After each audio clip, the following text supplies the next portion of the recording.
This is video 2 in a 4-part series that details the medical kidnapping of Amin-Ra and now her newborn child as well. You have no heart! This is so wrong! Have both been taken by the state. I put your onesie. I sleep with it at night like this. And then I go like this to bring me comfort.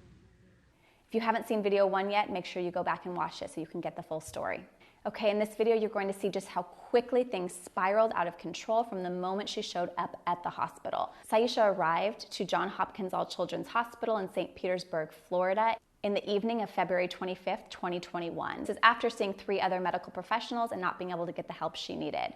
They put her in a suite with her son so she can wait for care. At check-in, this is where the profiling of Saisha takes place. It becomes clear to the hospital that she is a holistic mother, that they are vegan, that she asks a lot of questions. They're also worried about Amin-Ra's weight. They believe his weight is too low. So the combination of those 2 things trigger a call behind the scenes to have CPS come and investigate her. By the next morning, she is blindsided by a visit from a CPS investigator named Danielle McCoy. McCoy comes in, is not warm to the mother at all, does not read her rights, does not tell her why she's going to be investigating her or how things can be used against her or what she can expect. And Saisha is coerced to sign something stating that she will not leave the hospital until the hospital says that it is okay for her to leave.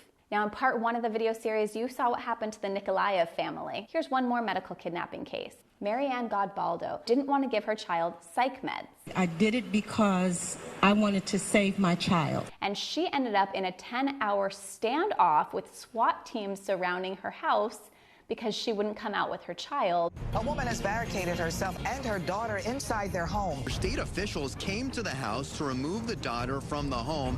Godboldo came to the attention of Child Protective Services after she decided to stop giving her 13-year-old controversial antipsychotic medication. The mom refuses to give her daughter medication because the drugs caused her to become violent. The Department of Human Services attempted to take the child from the mother. Godbaldo barricaded herself in her home, and this lasted 10 hours.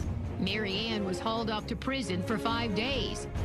Ariana is now at a pediatric psychiatric facility where Godbaldo claims she's being abused.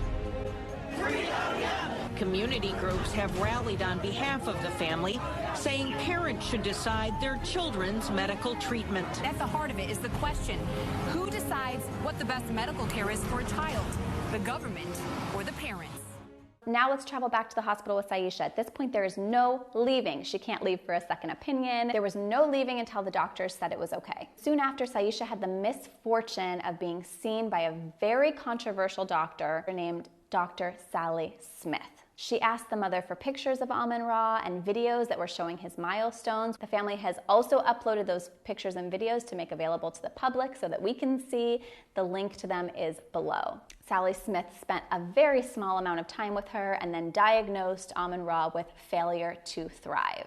So Dr. Sally Smith is not only a pediatrician, she's a child abuse specialist. This is a new type of specialist that are in hospitals around the country, and they work directly with CPS, yet many parents have claimed that their lives have been ruined due to false claims made by this exact doctor, Dr. Sally Smith. A USA Today article titled Bad Medicine by Daphne Chen states, the USA Today network reviewed hundreds of Smith's cases in conjunction with a multi-part investigation into Florida's child welfare system. Okay, so Florida is already on everybody's radar. It found more than a dozen instances where charges were dropped, parents were acquitted, or caregivers had credible claims of innocence, yet suffered irredeemable damage to their lives and reputations. I spoke with Jennifer Anderson. She is an attorney representing one of these families who had irredeemable damages done by the accusations of Dr. Sally Smith. The family she represents is the Kowalski family. And here's a little bit about their story. Beta Kowalski is the mother. She brought her daughter Maya into the same hospital, Johns Hopkins All Children's Hospital, because her daughter was having a severe stomachache. Here's a quote from the Herald Tribune by Daphne Chen Nicole Rodriguez.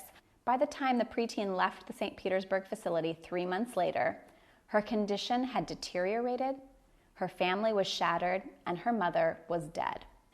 Under the lead of Dr. Sally Smith, the hospital accused Maya's mother of a bizarre form of child abuse called Munchausen syndrome. Munchausen syndrome by proxy, it basically means that the caretaker is making the child sick by making up the disease or doing something to intentionally make the child sick to get attention. So this is what Dr. Sally Smith accused Beta of, Maya's mother. The thought process behind this allegation that Sally Smith accused the family of is that if you separate the child from the person you think is making them sick, the child should get better. But that is not what they saw here. CPS came, they put in the order for the parents not to be able to see Maya, and Maya's health deteriorated in the hospital. And despite the hospital staff seeing that her health was deteriorating from being isolated and not seeing her mother, they kept on. Here's another heartbreaking quote from this article. Thanksgiving passed, her 11th birthday, Christmas. Maya began to believe that she would never get out. Meanwhile, her mother began to fray under the stress. She spent sleepless nights worrying about her daughter's treatment and days begging for Maya to be transferred to another hospital. Are you ready for this next one? Listen to this. Beta begged Judge Lee Hayworth to end the separation at a January 17th hearing. He refused based on the advice of Dr. Sally Smith and All Children's Hospital. He also denied her request to hug Maya, who was in the courthouse building meeting with a psychologist. She couldn't even hug her child after begging the judge. And less than 48 hours later, Beta died by suicide.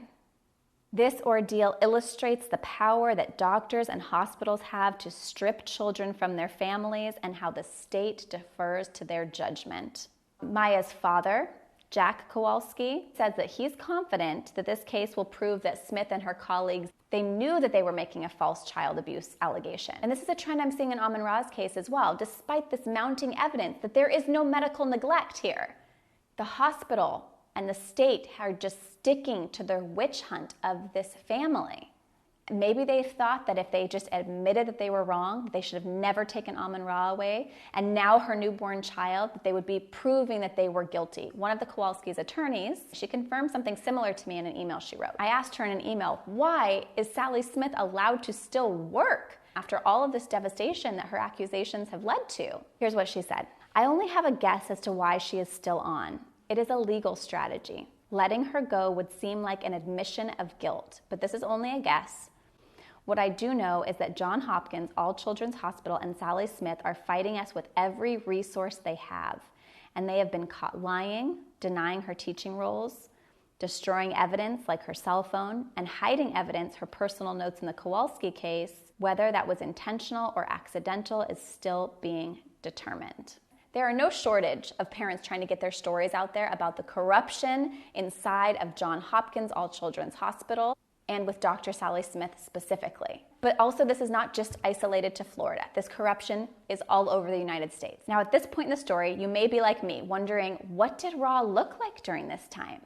I mean, if they've diagnosed him with failure to thrive and she's being imprisoned in the hospital, she's under investigation by CPS, he must have looked like he was just on the brink of death, right? He probably couldn't even hold his head up. That's what I would picture with how drastic what the hospital and CPS is doing. The sheriff's department told me, as well as releasing a statement to Fox News, that they removed the child because it was life or death for Amin-Ra.